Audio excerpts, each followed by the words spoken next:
मो पाखरे एक पोर्सिलिन पात्र अछि जहाँकि एक तार जाली एवं ट्राइपड स्टाण्ड उपरे रखा जाइछि।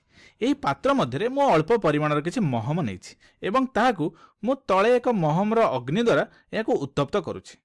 किछि समय उत्तप्त कला परे मु कोन देखुछि ना पात्र नेइथिबा महमटी तरळिबाकु लागिला एवं किछि समय परे मु जेउ नियां द्वारा याकु उत्तप्त करथिले ताहाकु लिभाइ देउछि।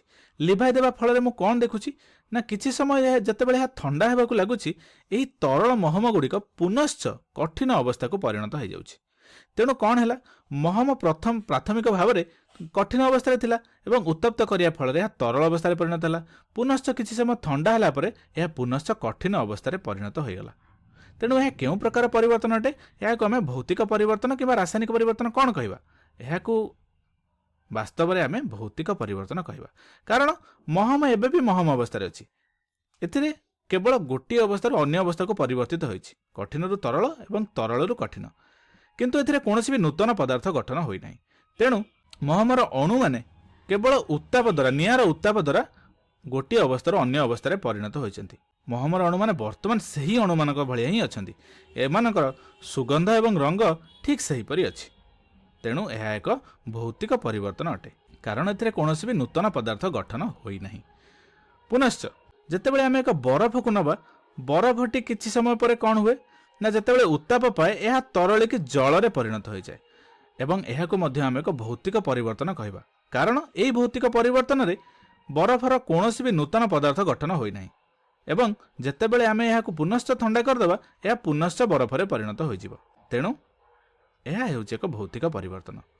ठीक अछि, तेबे आमे एक जलुथिबा मोमबत्तीर उदाहरण नहीं देखिबा जे यह भौतिक परिवर्तन किंवा रासायनिक परिवर्तन। तेबे यह को बुझिया पूर्वरु आमे एक मोमबत्ती केउ उपादान को नै तयारी ताहाकु देखिबा।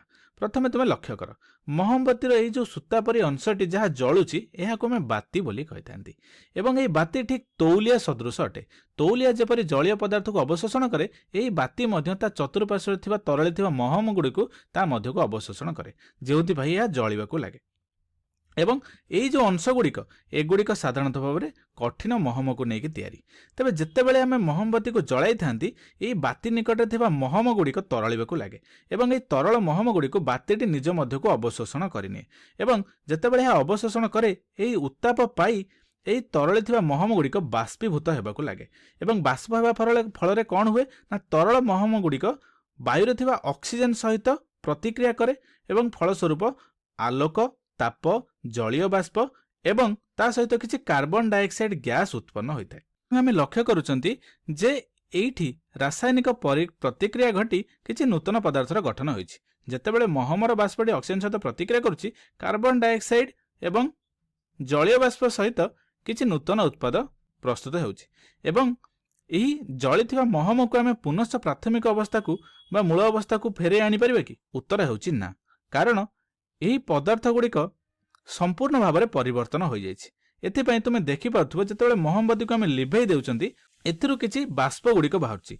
एही बाष्प गुड़िक एक्चुअली किछि नूतन पदार्थ जहाँकि महमर बाष्प गुड़िक, एगुड़िक तरल महम नुहे, ये बाष्प गुड़िक महमर बाष्प अटे।